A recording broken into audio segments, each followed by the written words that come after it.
Hello, listeners. This is Kat, and welcome back to Put Your Hands Up Podfix. This will be the continuation and last and final chapter to Reformation, Chapter 41. Izuku sat on his hospital bed, fiddling with the edge of his sheet. Looking at the window, he could see that the skies were clear and blue, with not a cloud in sight. Shoto and Hitoshi had just finished visiting him, where they had explained the extent of their own injuries before slipping him his own medical file so he could see what happened. Shoto had broken 3 ribs, all of which were clean breaks. He had various cuts and bruises, but they weren't as much of a concern as the wound on his arm, where he had been cut and had cauterized it. Some of the dead flesh had to be cut away, but they expected he'd make a full recovery, though it would scar. Izuku had a severe concussion. He'd passed out for a few seconds when he'd hit the wall the first time, and then had passed out a second time after the fighting. One of his ribs was cracked, as was his left collarbone. He'd chipped a couple of teeth at some point, so he would eventually need to see a dentist, but that wasn't a major concern. The doctors wanted to keep him in the hospital for a few days, since he'd had multiple head injuries. Hitoshi had the least number of injuries. He had a few bruises and cuts from getting kidnapped and held prisoner, but that was it. The doctors did a drug screening on him to find out what was used to knock him out, but they determined that there wouldn't be any lasting effects. Once the 3 finished comparing battle scars, they finally discussed the kisses, which basically boiled down to Shoto point-blank saying he and Hitoshi loved each other, but also loved Izuku, and hoped he loved them back. Izuku had wetly laughed, holding back tears as he confessed his own feelings. "I don't get why you'd like me, though," Izuku said, rubbing his eyes. "You guys are so special, and I'm just—" "You're just Takeru," Hitoshi finished, smiling. "You can do anything, including using your brain to save all of our lives and getting Shigaraki to kill all for one." Izuku blushed. "I'll be honest, I didn't think Shigaraki would actually do it. I hoped, but didn't think he would. Really, I just wanted to rub in all for one's face that I fucked up his plan before I died."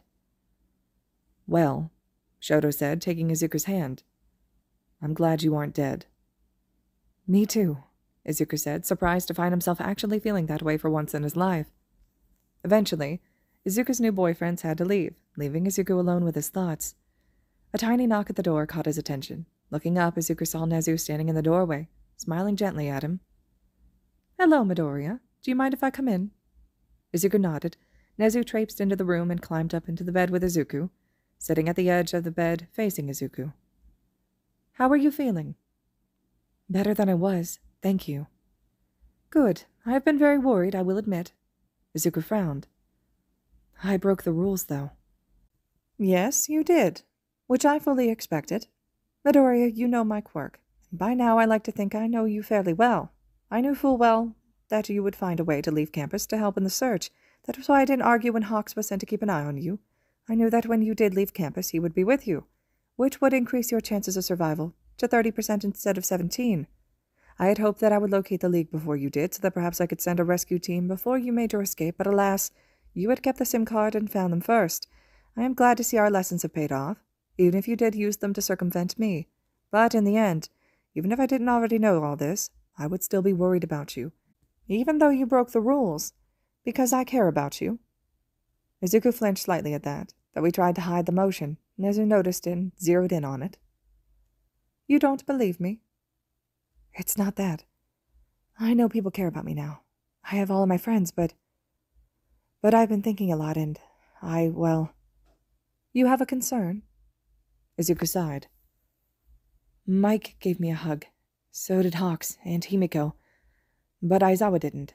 He didn't say anything to me. I broke his rules. I went against what he asked me to do, and he and Mike haven't come to see me yet. What if they change their minds about me? What if they don't want me anymore?" Gently, Nezu reached out and rested his paw on Izuku's hand as the boy sniffled, trying to hold back his tears. "Both Eraserhead and Present Mike have sustained injuries, which had to be treated. They then had to be involved in the care and decisions of various students, pro-heroes, and civilians that were injured in the attack. Nomu were released in more than one location in the city, and there were injuries. They will come to check on you, I'm sure of it." "But what if they don't want to adopt me anymore?" "Then the Bakugos will, and if you don't want to stay with them, you will remain a ward of UA. I will ensure your safety, Midoriya, I swear it."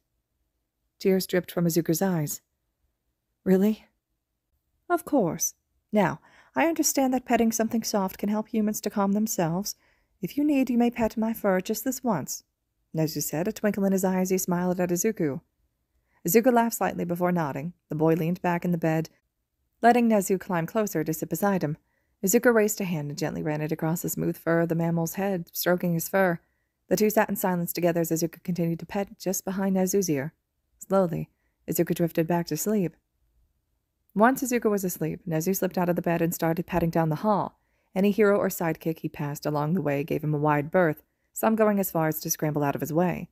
It was clear he was on a mission. Nezu made a beeline for the room he knew Shirokuma was being kept in, where he was sure he would find Aizawa. He was, of course, proven right. Sitting in a chair beside Shirokuma was Aizawa, who was looking tired, beat up, but happy. The two men were smiling and talking quietly to one another when Nezu came in. Shirokuma perked up. "Principal Nezu, hi. How are you?" "I am well, thank you for asking. While I would love to catch up with you sometime soon, Shirokuma, I need to speak to Aizawa." Before Aizawa could say anything, Nezu turned on him, actually baring his teeth and puffing up his fur slightly while pinning his ears back in anger. "How dare you? How dare you abandon your child in his time of need? Have you not considered what he has gone through? Do you think ignoring him is an acceptable punishment?" Shirokuma whipped his head to look at Aizawa. "Sho, what is he talking about?" Aizawa's eyes had gone wide, and he brought his hands up in a defensive manner. "Wow, Nezu, I don't understand what's going on here." "You didn't think to inspect Izuku for injuries after the battle? Didn't think to express your happiness at his survival and safety?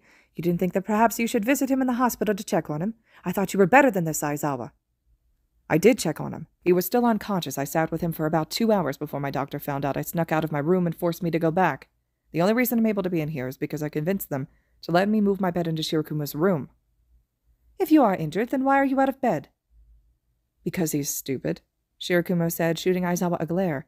He reached over and smacked Aizawa's arm, making the dark-haired man hiss in startled pain. "If you're well enough to sit by me, then you're well enough to go see your son. Are you fucking stupid? I thought you'd already gone to talk with him, but no, you did your bullshit avoidance thing again and waited until he was asleep. Have you checked on Eri?" "Yes, I checked on Eri. She was sleeping too. Hizashi decided to stay with her so she wouldn't be scared when she woke up." "Well, your son is awake and alone. Go see him, now." "I was harsh on him last time we spoke. He may not want to see—" "Nonsense," Nezu snapped, folding his arms in front of his chest. "He wants to see you. The only people who visited are Todoroki, Shinzo, and myself. Young Miss Khan is still unable to, and Monoma's unable to leave his bed, so they've been unable to visit. Currently, Midoriya believes that you are angry with him and that you and President Mike have changed your minds about adopting him. He cried himself to sleep while I sat with him." Shirokuma smacked Aizawa again, and Aizawa didn't even try to dodge. "Go see Midoriya right now, Sho, or I swear, as soon as I can get out of this bed, I will kick your ass." "Yeah, I know I need to. Will you be okay alone, though?" "Doesn't fucking matter. Kids don't get left alone." Nezu climbed onto the bed to sit beside Shirokuma. "I will stay here. Aizawa, go and sit with Izuku until he wakes. Explain where your mind is at. I will let the doctors know where you are and ensure they do not cause you any trouble." With one last lingering look, Aizawa gave Shirokuma's hand a squeeze, and then stepped from the room. He made his way to Izuku's room, avoiding his doctor as best he could. When he arrived, he found Izuku asleep, head tilted to the side and his chest rising and falling evenly. Aizawa took the chair beside him, smiling slightly at the boy. "Take as long as you need, problem child," Aizawa said. "I'll be here when you wake up." When Izuku woke, he blinked his eyes up at the fluorescent lights. He groaned, his head throbbing slightly. "Fuck, I hate concussions." "You're telling me." Izuku jumped in surprise, nearly launching himself out of his bed. Turning, he found Aizawa sitting in the chair beside his bed. The man looked tired, the bags under his eyes darker than normal. His hair was greasy and unwashed, and a purple bruise had bloomed across his cheek. Bandages poked out from under his sleeves, and his eyes looked bloodshot in a way that had to be from a combination of exhaustion and quirk overuse. "Oh," Izuku said carefully, trying to keep his voice even and light. "Sir, you're here. I'm guessing Nezu talked to you." Aizawa gave a short nod. "He said you had some concerns." "It's nothing. Don't worry about it. How's Eri?" "Eri is fine. Hizashi texted and she woke a few minutes ago. Once she's done all her tests, I'll take you to see her. Hawks is stuck giving reports on what happened, or he'd probably be here too. But I'm not here to talk about other people. I'm here to talk about you." Izuku felt his stomach sink. "The adoption?" Aizawa nodded. "Yes. While I haven't spoken to the others yet, I wanted to ask if you'd be comfortable being adopted by Oboro as well." The world seemed to freeze. "What?" Well, I'm not sure if you knew this, but Hisashi and I dated Oboro when we were in high school. The three of us planned to get married. Now that he's back, I am hoping he and Hisashi and I can work out our relationship. I know that Hisashi and I still love him, though I don't know if he... He does, Izuku interrupted. He loves you. At one point he thought he was going to die, so he asked me to tell you guys that he never stopped loving you. Not even when he was buried inside Kurogiri. Aizawa released a breath he didn't know he was holding. That's good to hear, but not what I want to talk about right now. I want your opinion on possibly being adopted by 3 men instead of 2. You still want to adopt me? Yes, of course. You're my son. Izuku made a choking noise, looking away. But I ran away to fight the League. No. You arranged a rescue mission, covered all of your legal bases, ensured you had backup, set a plan, and succeeded in rescuing all the hostages, along with playing a role in stopping the most evil and powerful villain in known history. You're a hero, Izuku. So, you aren't mad? Aizawa smiled. No, I'm not mad. I was worried for you. I know I didn't show it well. I didn't approach you at the battle. I saw Mikes and Hawks with you and assumed you were fine. I figured if there was an issue it would be brought to my attention, and then here at the hospital, I checked on you while you were asleep, and thought that was enough. I didn't take into consideration your emotional and mental health, and for that I apologize. It is something I will work on. I think our whole family would benefit from learning how to better communicate our needs to one another. Until we have it figured out, there will be mess-ups on all sides from each of us. Hopefully we will be able to forgive one another. So finally, I want to say I am sorry. I am sorry I made you doubt me again. That wasn't my intention, but I can see how you could come to the conclusion you did. If you don't want to see me right now, I understand. Just know that you will always have a place in my home. I will always want you in my family, and I will always consider you my son. I love you. Izuku gave a small sob and reached out with both hands to his father, who immediately leaned forward to wrap him into a hug. He rubbed Izuku's back, letting him cry out all the emotions he'd been bottling up. I know, kid, Aizawa said, rocking them back and forth. It's okay.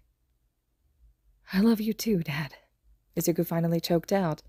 Aizawa tightened his arms around Izuku, closing his eyes so tears wouldn't slip out.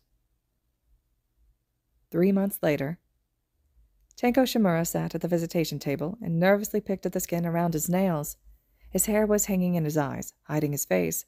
He didn't look up until he heard the chair across from him squeak across the floor as it was pulled out. Izuku sat down across from him, his face and skin free of cuts and bruises.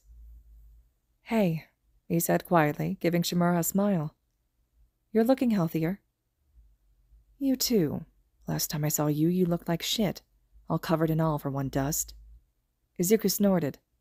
All for one dust? Sounds so gross. Whatever. Took you long enough to come visit me.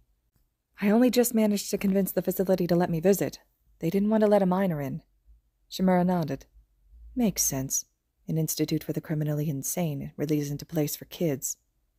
I'm not most kids. True. Did you know All Might came to visit?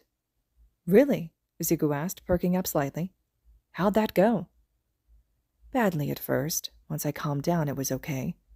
He told me about my grandma, which was nice. He also said I should call him Toshinori or Toshi instead of All Might, since he's retired now. Speaking of, what am I supposed to call you? Takeru? Midoriya? It's actually Yamazawa now.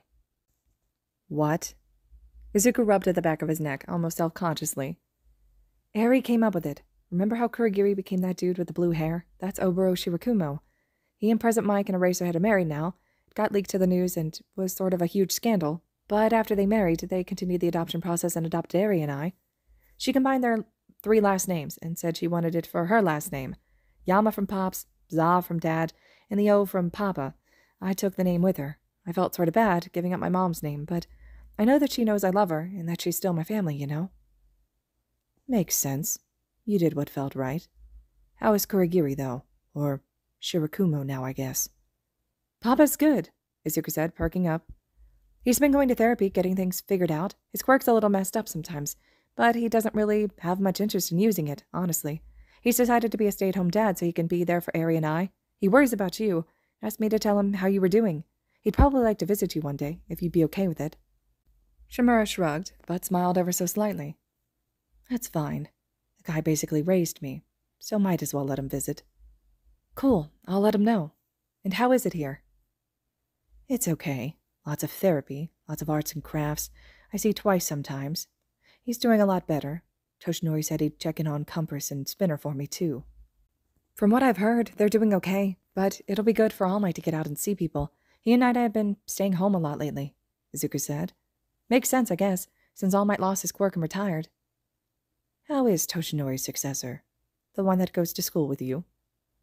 Oh, Mirio? He's good. Classes are about to end, so he'll be graduating soon. I spoke to him a few weeks ago, and he said he was actually kind of happy that One for All is gone. It caused him a lot of pain, so things are easier for him now that he's not having his body broken all the time. How are you, with your quirk being gone? Shimura grimaced, picking at his skin again. Sorta weird, but also kind of nice. I feel less messed up inside without it. The itch is gone, too. I still scratch or pick sometimes, but not as often. My therapist says I do it because it's a self-soothing thing, but an unhealthy one. We're working to find something to replace it with. Izuku nodded. Have you considered fidget toys? Yeah, we talked about it. I'm still waiting to get one. I can bring you a couple next time I visit. Next time? Yeah, of course. I told you I'm going to help you. Maybe, one day, we can be something close to friends. That is, if you'd be okay with that. Shimura smiled down at his hands. Yeah, I'd be okay with that. When Izuku got back to the dorms, he found Hitoshi and Shoto waiting for him on the couch, watching the news. He jumped over the back of the couch and squeezed himself in between the two boys. Hitoshi chuckled, throwing his arm across Izuku's shoulders, his fingers playing with Shoto's hair. There's my favorite bean sprout. How'd the visit go? Went well, I think. He's put on a little weight, which I'm happy to see. Have I missed the verdict? Shoto shook his head, eyes still glued to the TV screen. They're about to announce it and dismiss the court. As if on cue, the courthouse doors opened and people began to flood out. Fuyumi and Rei Todoroki hurried out first, the two women huddled together, both looking rather upset. Shoto shifted nervously as he watched them hurry to a car and climb inside before peeling away from the curb. Endeavor exited next, his lawyer beside him, the two bickering about something. Behind them, in well-tailored suits, were Natsuo and Kigo, both grinning happily. Kigo was talking at top speeds, occasionally bumping his shoulder against Natsuo's, earning himself a laugh from the white-haired man. That made Kigo smile even wider. He winked at Natsuo, making him blush slightly. Shoto growled slightly. Hawks, stop flirting with my brother on TV, you oversized chicken. Oh, so it's okay if it's not on TV? Izuku asked with a laugh. I can't stop him either way, but at least when it's not on TV, Natsuo isn't at risk of getting targeted by your stupid brother's enemies. Finally, the newscaster spoke. This just in. Endeavor has been convicted of assault, domestic violence, child neglect, and child abuse. His sentencing hearing will be in a week, though the prosecutor is already expecting an appeal. Endeavor's hero license is suspended until he faces the Hero Commission's License Review Board, where they will discuss what steps will be taken regarding his hero license. He will be under house arrest until the hearing. Hitoshi let out a loud cheer, his hands up in the air triumphantly. Izuku was grinning from ear to ear, nearly vibrating in his seat with excitement. They did it! Holy shit! Yes! Izuku yelled, grabbing and squeezing Shoto's hand. Shoto wasn't reacting as excitedly. The commission will let him keep his license, though. They'll probably just make him take some stupid remedial class and he'll be back in the field. His ranking might take a dive, Hitoshi said almost hopefully. Shoto shook his head. With All Might retiring, I doubt the commission will want to drop a hero's ranking like that. It'll probably scare people. Too much change, you know? Maybe, but with All for One in the league gone, things have stayed pretty calm. They might be able to drop him and make Hawks the number one. Before Hitoshi could continue, the sound of a gun rang out from the TV screen, followed by people screaming. Looking back at the screen, the three saw Endeavor stumble backwards a step, hand clutching at his shoulder. The flames on his face had snuffed out, the slightest bit of smoke curling off his skin. Kigo had flared his wings, throwing himself onto Natsuo and driving them both to the ground, shielding the other man with his own body. The reporters and crowd at the courthouse were screaming, ducking and covering their heads as they ran. Endeavor has been shot. I repeat, an unknown shooter has fired on Endeavor, the newscaster yelled. One brave reporter crept closer to Endeavor, the camera focusing in on the hero. Endeavor pulled something from his shoulder and held it up to the light, squinting at it. In his hand was a tiny, needle-tipped red bullet. Oh, shit, Izuku whispered, his blood running cold. I knew I was forgetting something. Snarling, Endeavor clenched his fist, obviously trying to activate his quirk and melt the bullet. Nothing happened. For a split second, a look of panic crossed his face. Scowling, he tried again, but still nothing happened. "My quirk," the man growled, fear obvious in his voice. "My quirk isn't working. It's a suppressor bullet." "Izuku, do you know what that thing is?" Hitoshi asked, looking confused. Yeah. Remember the night I showed up at UA with Eri and Himiko? We came straight from Overhaul's base, but we couldn't get here by ourselves, so we called Dabi and made him a deal to give us a ride. He's always hated Endeavor, so in exchange for a ride, I gave him a bullet I stole from Overhaul. Dabi also gave me a warning about Shigaraki since he thought the bullet was so valuable. I never said anything because I didn't trust anyone here enough to give them a heads up about Dabi. By the time I trusted anyone, I sort of forgot. Shoto's grip on Izuku's hand tightened. What did Dabi just shoot my father with? It's a quirk-destroying bullet. Endeavor doesn't have a quirk anymore, and since he's not as smart as me or Nezu, he won't be able to continue as a hero. He'll lose his license. Everything was silent, and then Shoto burst out laughing. He laughed so loud and so hard that tears started to well at the corners of his eyes.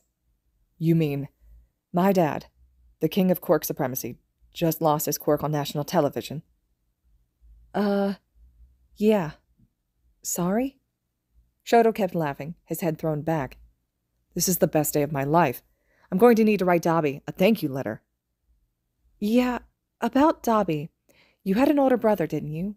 What was his quirk? Toya. He died when I was little. He had a blue flame quirk that hurt him. Oh. Sorry. Wasn't sure if it was a valid theory, and was a little too busy to explore it much. They were quiet again until Hitoshi snorted loudly, breaking the second round of silence. Well, you and Natsuo owe Toya some dinner, don't you? Maybe a dessert, too? I think he's earned it. All three boys laughed that time. All right, listeners, this concludes Reformation. I hope you all have enjoyed this one. I'm a big fan of any of the villain reform program type fics. There's not enough of them in my opinion, but this one kind of checks a lot of the boxes for me. I just think the author does a nice job of wrapping this one up, and nothing was left out. You know, when I first read this, I thought the Dabi bullet scenario was going to be forgotten about because it seemed like it wasn't going to show up at all, and then it ends up being the last scene, and I was cackling when I read it the first time. If you've come across fics similar to this one, with similar tropes or anything along these lines, and you have recommendations for me, let me know. I'd love to hear those. And as always, thank you so much for listening.